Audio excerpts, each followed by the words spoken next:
वृद्धि के लक्ष्य से एक दिल दहला देने वाली घटना सामने आई है। यह सुल्तानपुर गांव में मानवता को शर्मसार कर देने वाली और इंसानियत को झकझोर देने वाली वारदात हुई है। एक 13 साल की मासूम, जिसे शायद दुनिया की समझ भी नहीं थी, उसे गांव के ही एक दरिंदे ने अपनी हवस का शिकार बनाया। लेकिन इस कहानी का सबसे दर्दनाक पहलू यह है कि इंसाफ में देरी और बदनामी के डर से उस मासूम ने अपनी जान देने की कोशिश की। मामला लक्सर के सुल्तानपुर गांव का है। आरोप है कि गांव के ही एक युवक ने 13 वर्षीय नाबालिग को बहला फुसलाकर उसके साथ दुष्कर्म जैसी घिनौनी वारदात को अंजाम दिया। इस दरिंदगी ने नाबालिग को इस कदर तोड़ दिया कि उसने कीटनाशक खाकर अपनी जीवन लीला समाप्त करने का प्रयास किया। आनन फानन में उसे अस्पताल में भर्ती कराया गया, जहां वह जिंदगी और मौत की जंग लड़ रही है। हैरानी की बात यह रही कि इतनी बड़ी वारदात के बावजूद शुरुआत में पुलिस का रवैया ढुलमुल बना रहा। जब कानून के रखवालों ने फुर्ती दिखाई तो भागीरथ सेना के कार्यकर्ता मैदान में उतर आए। कार्यकर्ताओं ने कोतवाली का घेराव कर जोरदार हंगामा करने की चेतावनी दी। जनता का आक्रोश और सामाजिक संगठनों का दबाव देखते हुए पुलिस हरकत में आए और आनन फानन में आरोपी के खिलाफ बलात्कार सख्त पॉक्सो एक्ट के तहत मुकदमा दर्ज किया गया। उत्तराखंड जनमंच रुड़की लक्सर क्षेत्र के सुल्तानपुर गांव में 13 वर्षीय मासूम के साथ हुई दुष्कर्म की घटना के बाद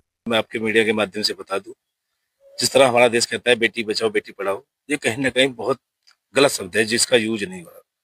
और मैं आपसे बताऊं, सुल्तानपुर की घटना है, रामनगर की, जिसमें एक मात्र 13 वर्ष की बच्ची जो अभी अच्छे से खेलना कूदना भी जानती, पढ़ने 7वीं 8वीं क्लास में है, उसे बहला फुसला के पड़ोस के व्यक्ति सोहन पुत्र जगपाल जो अपने घर ले गया और घर ले जाकर उस बिटिया के साथ वो दर्दनाक कार्य किया जो कहना भी गुनाह है। और बिटिया के साथ करने के बाद वो बिटिया डिप्रेशन में चली गई।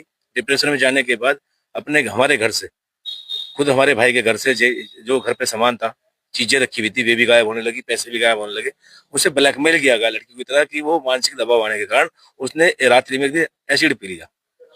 यहाँ तक कि उसने जहरीली दवाई जो रखी थी घर पे उसका भी सेवन किया। जब डॉक्टर के द्वारा उपचार पे ले गए तो जब वहां पता लगा कि बेटे बात क्या है, तो ऐसा क्यों कर रही है, तो जब उसने सारी बात रखी तब हमें पता लगा। फिर हमने अपनी बिटिया की बात सुनते हुए बिटिया पुलिस चौकी सुल्तानपुर में सूचना दी और तहरीर के रूप में हमने सूचना दी थी परसों से अब तक हमारी जीडी में मुकदमा दर्ज नहीं हुआ है। हम इसी बात को पीड़ित है कि लड़की भी हमारी 13 वर्ष की है, नाबालिग है, और नाबालिग होने के साथ साथ इतना बड़ा कर्म जो उसके साथ हुआ है, मानसिक दबाव उसके साथ किया गया है, धमकाया गया है, माता पिता को जान से मारने की धमकी दी गई है।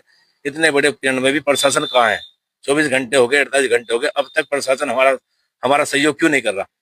क्या हमारी बिटिया को इंसाफ नहीं मिलेगा? क्या सारी बिटियां ऐसी अपनी बिटिया पाल लो और दूसरों को सौंप दो?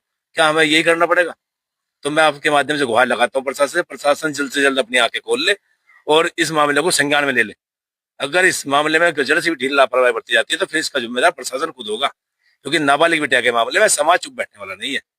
बकास उपा गया, फुसला गया, लड़का अपने घर में गया, उसके साथ गलत काम किया।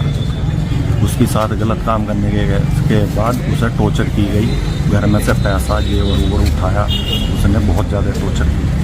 टॉर्चर करने के बाद हमें पता लगा जब लड़की ने दवाई खा ली। हमने पूछा किस लिए खाई, उन्होंने कहा वो हमें टॉर्चर कर रहा है इसलिए हमने दवाई खाई।